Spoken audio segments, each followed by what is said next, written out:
गुस्ताखी माफ हरियाणा में आपका स्वागत है।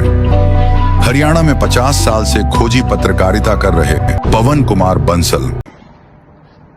गुस्ताखी माफ हरियाणा में सुबह की चाय की चर्चा पर हम कुछ मुद्दों पर चर्चा करेंगे।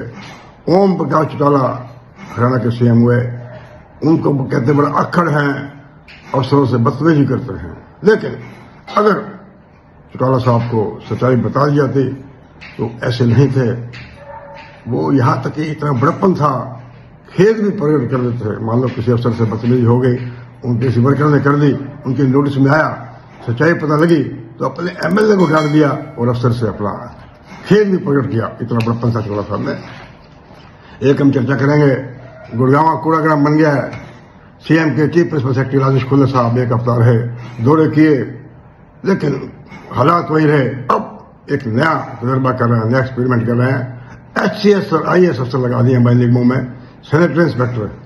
इस पर चर्चा करेंगे। एक हम चर्चा करेंगे, गुड़गांव में एक गैंग है जो कि विदेशों में जो एनआरए रह रहे हैं या यहाँ से विदेश चले गए, उनकी जो प्रॉपर्टी है उनको पता ही नहीं कहाँ पे है, उसकी निगाह रखते हैं और फर्जी कागज बनाकर बेच देते हैं। इस गैंग में मुझे कहने में कोई हिचकिचाहट नहीं। हुडा जो एचएससीपी बन गया है, हरियाणा शहरी विकास प्राधिकरण, रेवेन्यू और नगर निगम और पुलिस के कुछ सीनियर रिटायर्ड और सर्विंग अफसर भी शामिल हैं। पूरा बड़ा एक गैंग है।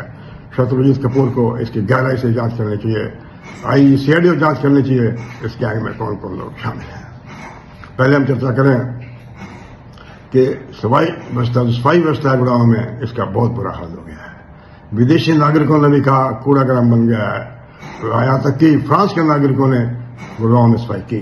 राजेश खुल्लर साहब चीफ प्रिंसिपल सेक्रेटरी साहब आए, एक हफ्ता रहे, उससे पहले और मीटिंगें होती रही। अब सरकार ने नया तजर्बा किया है, आईएएस और एचसीएस अफसरों को भाई सैनिटरी इंस्पेक्टर लगा दिया है, वो ये काम देखेंगे। अरे ये तो वही हो गया भाई, एक टिकट काटने का काम कंडक्टर के बजाय रोडवेज के जीएम को दे दिए गए। आपको बता दें, ग्रीवेंसेस कमेटी के यहाँ पे सदर जो है सीएम नारायण सिंह सैनी है, वो यहाँ पर आए थे जब फ्लड आया हुआ था, और फ्लड में सरकार के निकम्मेपन से 6 लोगों की जान चली गई थी। उन्होंने कोई 24 शिकायतों का निपटारा किया। एक शिकायत आई थी, जैन मंदिर के पास कूड़ा करकट नहीं उठाया जा रहा, उन्होंने सैनिटरी इंस्पेक्टर को सस्पेंड कर दिया। भाई ये सीएम का काम है यार। और एक जो हम लिखते हैं दुमछला, जले पर नमक छिड़क रहे हैं नरबीर सिंह, जो एनवायरमेंट मिनिस्टर हैं, बादशाहपुर हल्के से एमएलए हैं, मंत्री हैं। अरे उनका जो हल्का है वर्स्ट है सैनिटेशन में, रोड में, सड़कों में। उन्होंने अफसरों का गुड़गांव में एक सेक्टर ऐसा बनाओ, मॉडल सेक्टर बनाओ भाई, जिसमें सड़कें, बिजली, सफाई, सारे काम पूरे। अरे पूरे गुड़गांव को देख लो भाई, मिनिमम सुविधाएं दे दो आप। मॉडल सेक्टर बनाने की क्या जरूरत है? हमने जिक्र किया, अब जिक्र करेंगे ओम प्रकाश चौटाला जी का। बात कोई 27 साल पहले है, लोकसभा के इलेक्शन अनाउंस हो गए थे।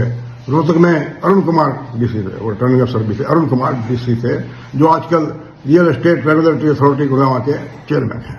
अरुण कुमार जी डीसी थे। बाली पहलवान एमएलए था महम से, वो चौटाला साहब के मुंह लगता था क्योंकि वो आनंद सिंह डांगी को हराकर चुनाव जीता था। एक दिन वो डीसी ऑफिस में गया, डीसी साहब शाम को अपने ऑफिस में बैठे थे, मिनी सेक्रेटरी रोहतक में, जबरदस्ती घुस गया, उनसे बहुत बदतमीजी की।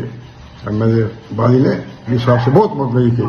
तो डीसी साहब ने इस बात की वो चुनाव या को शिकायत करने जा ही रहे थे। इसी बीच मुझे भी पता लगा, मैंने चौटाला साहब को शिकायत बताई। इससे पहले जो रेशम सिंह थे आईजीसीआईडी, उन्होंने भी चौटाला साहब को बता दिया था कि कसूर एमएलए का है। दो सोर्सेज से पुष्टि हो गई थी, मेरी तरफ से और आईजीसीआईडी की तरफ से। ये चौटाला साहब का बड़प्पन है। उन्होंने अपने एमएलए को जान लगाई और फोन पर अरुण कुमार को अपने एमएलए के व्यवहार के लिए खेद प्रकट किया। इतना बड़ा बड़प्पन था चौटाला साहब का, जिनके बारे में कहते हैं अक्खड़ से, अफसरों से बदतमीजी करते थे। ऐसा नहीं है, सच्चाई पता लगने पर वो अपना कसूर भी मान लेते और बदतमीजी करने वाले अपने एमएलए को भी लताड़ देते। एक और खबरें छपी, न्यूयॉर्क में एक एनआरए रहे हैं जो 82 में चले गए थे, उनका 810 स्क्वायर मीटर का प्लॉट था शांत लोक में। वो एक बंदे ने फर्जी उनका भाई बनकर फर्जी गिफ्ट डेट दिखाकर 10 करोड़ में बेच दिया, जबकि वो प्लॉट कम से कम 100 करोड़ रुपए का है भाई। अब सवाल ये पैदा होता है, डीएलएफ फेज 29 के एएसआई जो इकोनॉमिक विंग का है, संदीप कुमार ने कहा जांच तो चल रही है भाई, वो तो अरेस्ट हो गया, लेकिन इसके पीछे माफिया की जांच कौन करेगा? कैसे फर्जी डॉक्यूमेंट तैयार हुए, कौन कौन से अफसर फर्जी डॉक्यूमेंट तैयार करने में शामिल है।